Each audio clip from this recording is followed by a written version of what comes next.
নমস্কাৰ আমাৰ ইউটিউব চেনেলৰ নতুন ভিডিঅ' এইটো আমি আজি এই ভিডিঅ'টোত জিকে বা জিএছৰ কিছুমান বহুত ইম্পৰ্টেণ্ট কুৱেশ্যন ডিছকাছ কৰিম যিবিলাক আমাৰ আসাম গভৰ্ণমেণ্টৰ যিবিলাক জব ৰিলেটেড এক্সাম আছে সেইবোৰৰ বাবে খুবেই প্ৰয়োজনীয় হয় গতিকে বলক আজিৰ ভিডিঅ'টো আমি ষ্টাৰ্ট কৰোঁ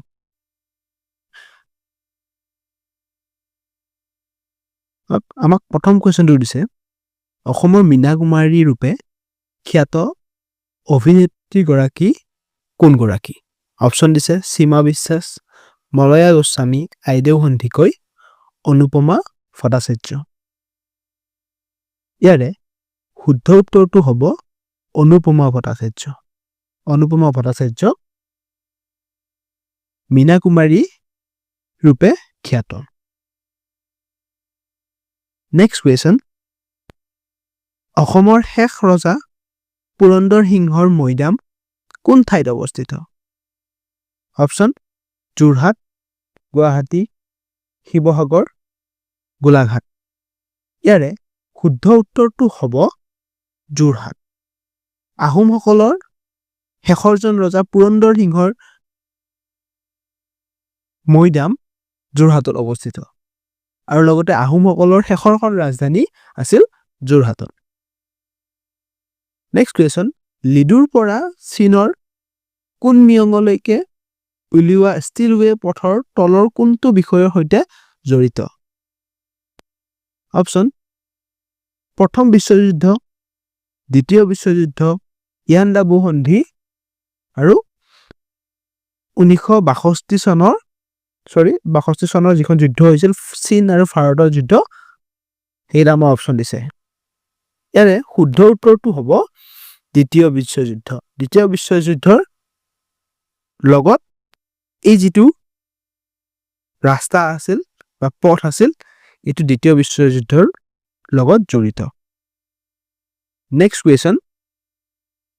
তলৰ কোন স্থানত হিন্দু বৌদ্ধ আৰু জৈন ধৰ্মৰ স্মৃতিচিহ্ন উদ্ধাৰ হৈছে অপশ্যন শ্ৰী সূৰ্য মন্দিৰ মদন কামদেৱ দেৱালয় বামুণী পাহাৰৰ ভাস্কৰ্য আৰু হয়গ্ৰীৱ মাধৱ মন্দিৰ ইয়াৰে শুদ্ধ উত্তৰটো হ'ব শ্ৰী সূৰ্য পাহাৰত হিন্দু বৌদ্ধ আৰু জৈন ধৰ্মৰ তিনিওটা ধৰ্মৰে কিছুমান স্মৃতিচিহ্ন তাতে পোৱা গৈছে নেক্সট কুৱেশ্যন দীপৰ বিলক কিমান চনত ৰামচাৰ চাইট ৰূপে চিহ্নিত কৰা হৈছে এইটো বহুত খুব ইম্পৰ্টেণ্ট কুৱেশ্যন অপশ্যন দিছে 1999 2000 2002 আৰু 2005 ইয়াৰে শুদ্ধ উত্তৰটো হ'ব 2002 দীপৰ বিলক ৰামচাৰ চাইট হিচাপে চিহ্নিত কৰা হৈছে নেক্সট কুৱেশ্যন ৰাভা হাছং স্বায়ত্তশাসিত পৰিষদৰ মুখ্য কাৰ্যালয় কোন ঠাইত অৱস্থিত অপশ্যন দিছে আমাক বকো দুধনৈ হাজো মৰিগাঁও ইয়াৰে শুদ্ধ উত্তৰটো হ'ব দুধনৈ অৰ্থাৎ ৰাভা হাছং স্বায়ত্তশাসিত পৰিষদৰ মুখ্য কাৰ্যালয় আছে দুধনৈ নেক্সট কুৱেশ্যন ভাৰতীয় সংবিধানৰ কোনটো অনুসূচী অনুসৰি অসমৰ স্বায়ত্তশাসিত পৰিষদ গঠন কৰা হৈছে অপশ্যন দিছে 5th 6th 7th 8th আমি সকলোৱে জানো আমি সময়ে আলোচনা কৰি থাকো যে 6 শিডিউল এৰিয়া বুলি কেনে 6 শিডিউল এৰিয়া যেটো 6th ইয়াতে এনসাৰটো 6th হ'ব ওকে নেক্সট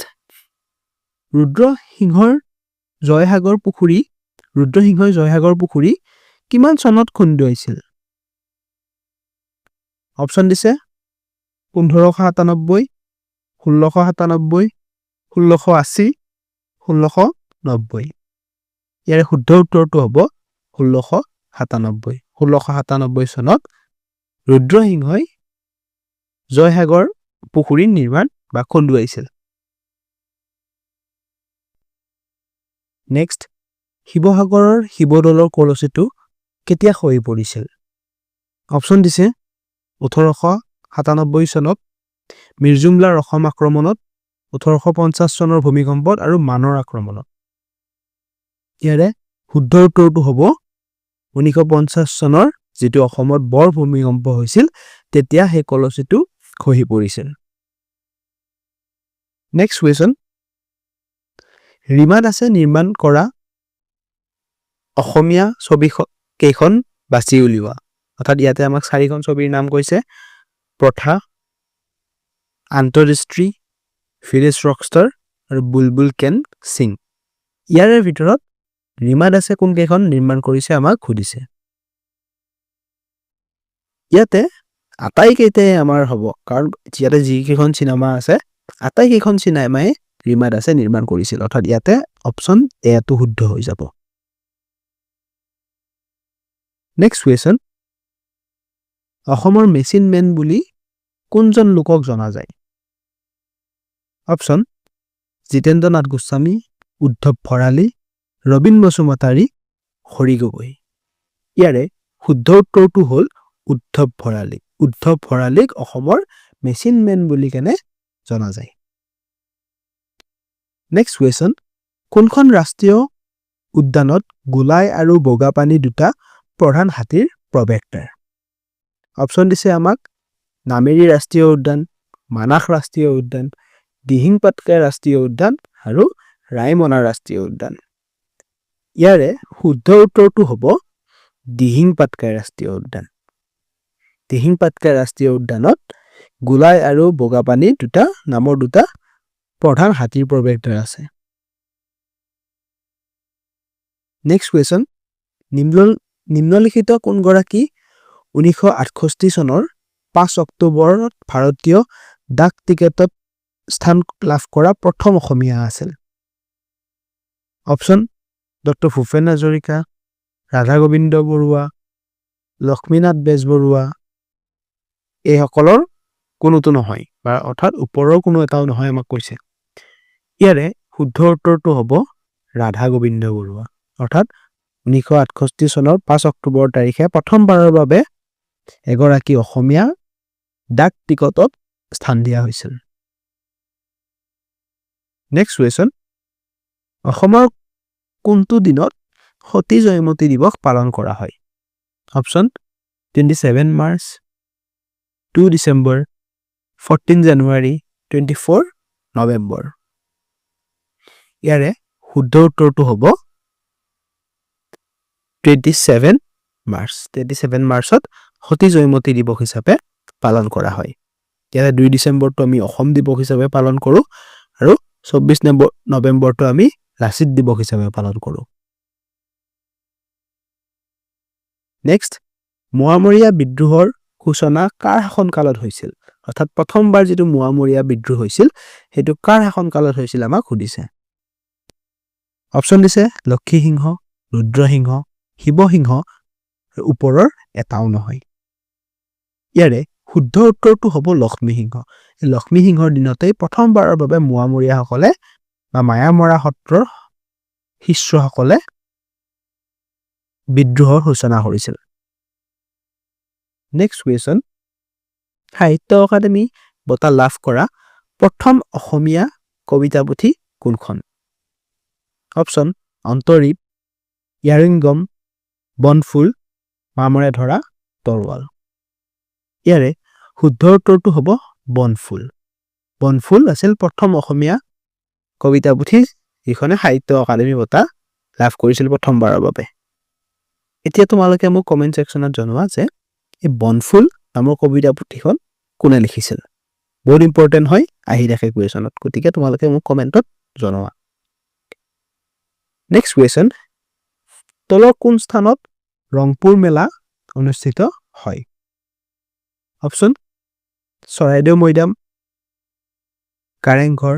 ৰংঘৰ শিৱদৌল ইয়াৰে শুদ্ধ উত্তৰটো হ'ব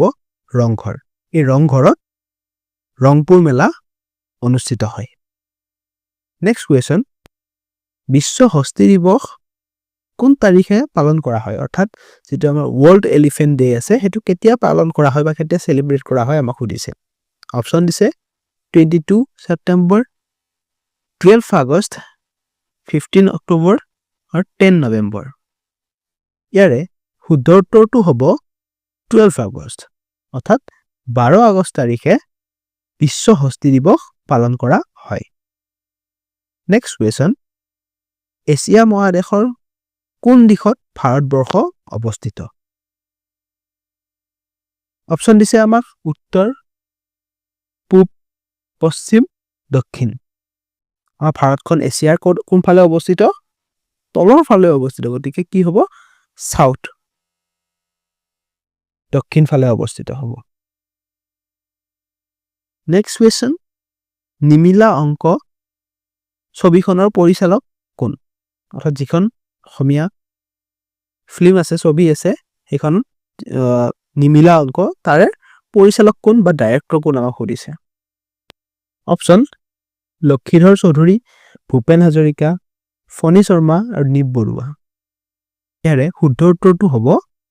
লক্ষীধৰ চৌধুৰী। লক্ষীধৰ চৌধুৰী আছিল নিমিলা অংক নামৰ ছবিখনৰ পৰিচালক আছিল। সৰ্বভাৰতীয় পৰ্যায়ত জয়মতী কিমান সংখ্যাত মুক্তি লাভ কৰা হৈছিল? অৰ্থাৎ সৰ্বভাৰতীয় পৰ্যায় হিচাপে জয়মতী কিমান নম্বৰ চিনেমা আছিল আমাক সুধিছে। অপশ্যন দিছে চতুৰ্থ, প্ৰথম, তৃতীয়, পঞ্চম। ইয়াৰে শুদ্ধ উত্তৰটো হ'ব চতুৰ্থ, আৰু অৰ্থাৎ 4th নম্বৰ চিনেমা আছিল জয়মতীখন। নেক্সট কুৱেশ্যন, ভাৰতৰ প্ৰথম শ্ৰাৱক ছবিখন খনৰ নাম কি? অপশ্যন দিছে আমাক পথেৰ পাঁচালী, ৰাজা হৰিচন্দ্ৰ, সত্যবান সাবিত্ৰী, আলামাৰা। ইয়াৰে শুদ্ধ উত্তৰটো হ'ব আলামাৰা। এই আলামাৰা চিনেমাখন প্ৰথম শ্ৰাৱক ছবি আছিল। নেক্সট কুৱেশ্যন, দাদা চাহেব ফাল্কে বঁটা প্ৰথম প্ৰাপক কোন আছিল? অপশ্যন, ৰোহিণী হাটংগী, মীনা কুমাৰী, দেবিকা ৰাণী, নাৰ্গিছ দত্ত। ইয়াৰে শুদ্ধ উত্তৰটো হ'ব দেবিকা ৰাণী। দেবিকা ৰাণী আছিল দাদা চাহেব ফাল্কে বঁটা লাভ কৰা প্ৰথম ব্যক্তি। নেক্সট কুৱেশ্যন, কোনটো চিনেমা উদ্যোগক জলিউড বুলি কোৱা হয়? অৰ্থাৎ যেনেকৈ আমি হিন্দী চিনেমাখিনিক বলিউড কওঁ, ইংলিছখিনিক আমি হলিউড কওঁ, ঠিক তেনেদৰে জলিউড বুলি কাক কোৱা হয় আমাক সুধিছে। অসমীয়া, কানাডা, বাংলা, মালায়ালাম চিনেমা।